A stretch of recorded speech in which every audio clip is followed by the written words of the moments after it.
to acknowledge that we've been through a lot lately, not just here in Los Angeles, but our entire country. And that's why I want to personally extend my gratitude to Justin Baldoni and Blake Lively. Chelsea Handler's roast at the Critics' Choice Awards set Hollywood abuzz, but it wasn't just another celebrity joke. It was a cultural shift. As she took the stage and delivered a scathing punchline about Blake Lively and Justin Baldoni's ongoing legal battle, the audience didn't just laugh, they erupted. Ear and down her neck as he said, "It smells so good." In that moment, it became clear that public sympathy for Lively, once America's sweetheart, was fading fast. The reaction was less about the joke itself and more about what it represented, a sign that Hollywood was over the drama and ready to move on. But with multi-million-dollar lawsuits, leaked messages, and A-list alliances crumbling, this feud was far from finished. Mr. Baldoni was caressing Ms. Lively with his mouth in a way that had nothing to do with their roles. What started as a highly anticipated film collaboration between Blake Lively and Justin Baldoni quickly spiraled into a legal and PR nightmare. Lively accused Baldoni of inappropriate on-set behavior, claiming he made unwanted advances, entered her trailer uninvited while she was breastfeeding, and created a toxic work environment. When Ms. Lively later objected to this behavior, Mr. Baldoni's response was, "I'm not even attracted to you." The allegations, initially met with public outrage, positioned Lively as a victim seeking justice. However, Baldoni fought back hard, filing a $400 million defamation lawsuit against Lively and another $250 million suit against the New York Times for allegedly misrepresenting the facts. Okay, there. Okay, so he puts his like head in her neck. With both sides digging in and shocking new evidence emerging, Hollywood found itself split on who to believe. Baldoni's defense wasn't just a denial, it was a full-scale counteroffensive. He released text messages, behind-the-scenes footage, and time-stamped evidence that painted a different picture. In some exchanges, Lively appeared to invite Baldoni into her trailer even while breastfeeding, contradicting her claims of feeling unsafe. Other clips showed the two actors laughing, hugging, and collaborating closely on set, raising doubts about the alleged misconduct. Well, it's not that. It's my body makeup. Laughs. She laughs and says, "Oh, did you get beard on me?" The internet, always quick to react, began questioning whether Lively had exaggerated or even fabricated parts of her story. What seemed like a clear-cut case of Hollywood misconduct was now turning into a battle over truth, reputation, and who could present the most damning receipts. Getting beard on you today. It says, "Am I getting beard on you?" It smells good. As the controversy deepened, it became clear that this wasn't just a battle between Blake Lively and Justin Baldoni, it was morphing into a full-scale Hollywood power struggle, dragging in major A-list names and exposing the behind-the-scenes political maneuvering that shapes careers. At the center of this escalating drama was Lively's husband, Ryan Reynolds, who was rumored to have played a significant role in the feud, allegedly using his industry influence to pressure studios and talent agencies to distance themselves from Baldoni. Reports surfaced suggesting that Reynolds had made direct calls to Hollywood executives, ensuring Baldoni's reputation took a hit amid the swirling allegations. Some insiders even claimed that his efforts led to Baldoni being dropped from William Morris, one of the most powerful talent agencies in the industry. This raised even more questions. Was Reynolds acting out of loyalty to his wife, or was there something deeper at play? But the tangled web didn't stop there. Another unexpected name was dragged into the chaos: Taylor Swift. Leaked text messages allegedly from Lively described Swift and Reynolds as her loyal dragons, implying that she saw them as her most powerful allies who could be deployed if needed. The phrasing suggested an almost tactical approach, as if Lively believed she could summon their support to strengthen her case and sway public perception. However, this move seemed to backfire. Swift, known for carefully controlling her public narrative and avoiding unnecessary entanglements, was reportedly less than thrilled at being characterized as a pawn in someone else's battle. The revelation didn't sit well with Swift's fiercely loyal fanbase either, sparking rumors that her long-standing friendship with Lively was starting to crack. For years, Lively had been portrayed as a Hollywood darling, someone who stayed above the industry's darker, cutthroat politics. But now, with each new revelation, a different image was forming, one of a strategic player who may have overplayed her hand. While the public initially sympathized with her accusations against Baldoni, the tide was shifting. Leaked messages, contradicting video footage, and her apparent reliance on Hollywood's elite to protect her were making people question whether she had miscalculated the battle she had started. What had begun as a legal dispute over alleged misconduct was now spiraling into an all-out war of reputations, influence, and career survival. And in the court of public opinion, the lines were no longer clear. Was Baldoni the villain she made him out to be, or had Hollywood's sweetheart just exposed her own ruthless side? With the battle lines drawn, the legal war between Blake Lively and Justin Baldoni escalated beyond mere accusations. It became a high-stakes game of reputational survival. Lively, once universally adored, found herself facing a wave of skepticism as Baldoni's team executed a meticulous counterattack, revealing evidence that seemingly contradicted her claims. Text messages, behind-the-scenes footage, and first-hand accounts painted a drastically different picture from the one Lively had initially presented. In one instance, Baldoni's legal team released a text exchange where Lively invited him into her trailer while breastfeeding, an action that directly contradicted her assertion that he had entered uninvited. Another clip showed the two laughing and chatting comfortably on set, a stark contrast to Lively's depiction of a hostile work environment. These revelations weren't just inconvenient, they were potentially devastating to her credibility. The backlash was swift. The public, already wary of Hollywood scandals, began questioning whether Lively had weaponized the hashtag #MeToo movement for personal gain. Some speculated that her end goal was creative control over It Ends With Us, that by removing Baldoni from the equation, she could take a stronger producer role and shape the narrative both on screen and off.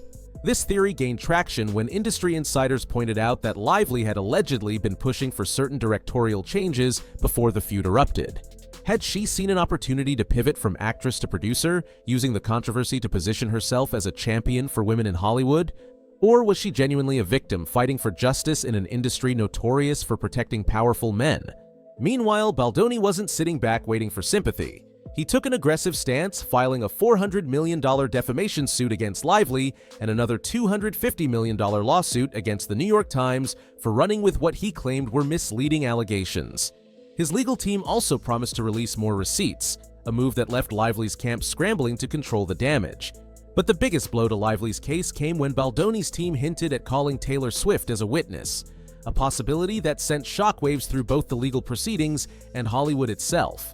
If Swift were forced to testify, it could not only expose details about her private conversations with Lively, but also risk alienating one of the most powerful fan bases in the world. The Swifties had remained largely neutral in the drama, but if Swift distanced herself from Lively in court, it would be an undeniable sign that Hollywood's alliances were shifting, and not in Lively's favor. The entire situation had devolved into a spectacle that rivaled any Hollywood thriller, complete with betrayal, high-profile feuds, and legal chess moves that could make or break careers. While the court case loomed on the horizon, set for March 2026, the real battle was already playing out in the court of public opinion. Lively, once viewed as a graceful, scandal-free star, was now at risk of becoming another cautionary tale of Hollywood politics gone wrong. Baldoni, once positioned as the villain, was slowly emerging as the underdog, the man who had been unfairly targeted and was now fighting to reclaim his reputation. And as celebrities, fans, and the media continued dissecting every leaked message and courtroom filing, one thing was certain: this drama was far from over. As the scandal reached new heights, both Blake Lively and Justin Baldoni found themselves at the center of a Hollywood storm that refused to die down. The legal battle wasn't just about personal reputations anymore, it was about who would emerge from the wreckage with their career intact.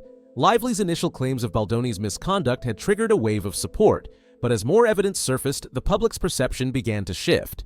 What was once seen as a clear-cut case of a woman standing up against workplace harassment had now become a murky mess of conflicting narratives, leaked messages, and PR strategies. Every new revelation seemed to pull back another layer of the industry's cutthroat politics, exposing a behind-the-scenes world where influence, power plays, and calculated media manipulation dictated the story more than truth itself. Baldoni, who at first appeared to be fighting a losing battle, quickly turned the tide in his favor. By presenting receipts, time-stamped text messages, video footage, and testimony from colleagues, he challenged the legitimacy of Lively's accusations. His legal team strategically released snippets of conversations showing Lively interacting with him in a way that didn't align with her claims of discomfort. The most damaging evidence?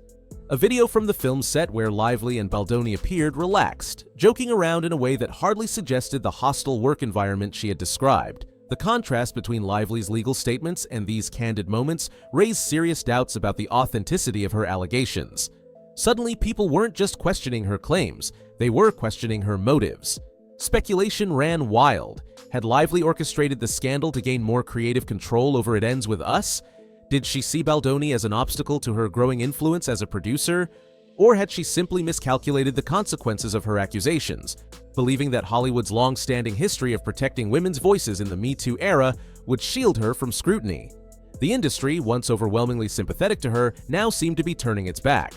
The moment Chelsea Handler roasted her at the Critics' Choice Awards and the audience erupted in laughter, it became clear that Hollywood had moved on from her sob story.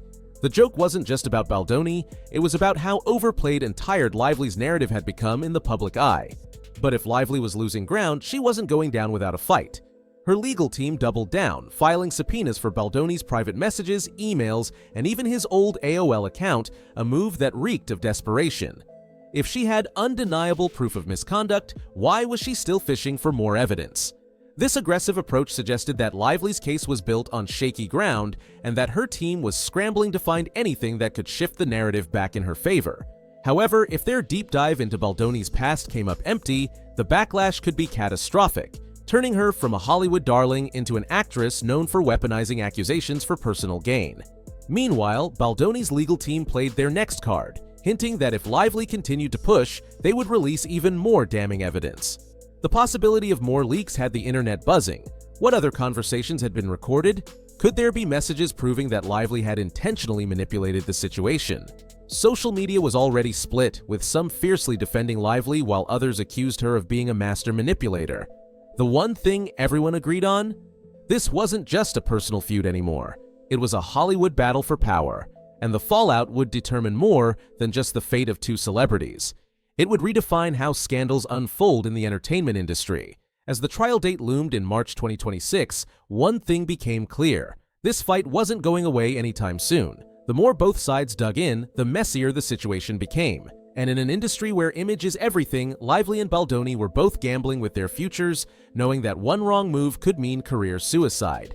But for now, the battle raged on, with lawyers, PR teams, and Hollywood insiders all bracing for what promised to be one of the most explosive trials the entertainment world had ever seen. As the battle between Blake Lively and Justin Baldoni continued to unfold, Hollywood watchers braced themselves for what was shaping up to be one of the most explosive legal showdowns in entertainment history. With every passing week, new layers of the scandal emerged, shifting public opinion and blurring the lines between victim and villain. The court of public opinion, once firmly in Lively's favor, was now unpredictable, with social media debates raging over who was telling the truth and who was playing the industry's infamous game of power and perception. Baldoni's aggressive legal strategy had proven to be a game-changer, forcing Lively's camp onto the defensive.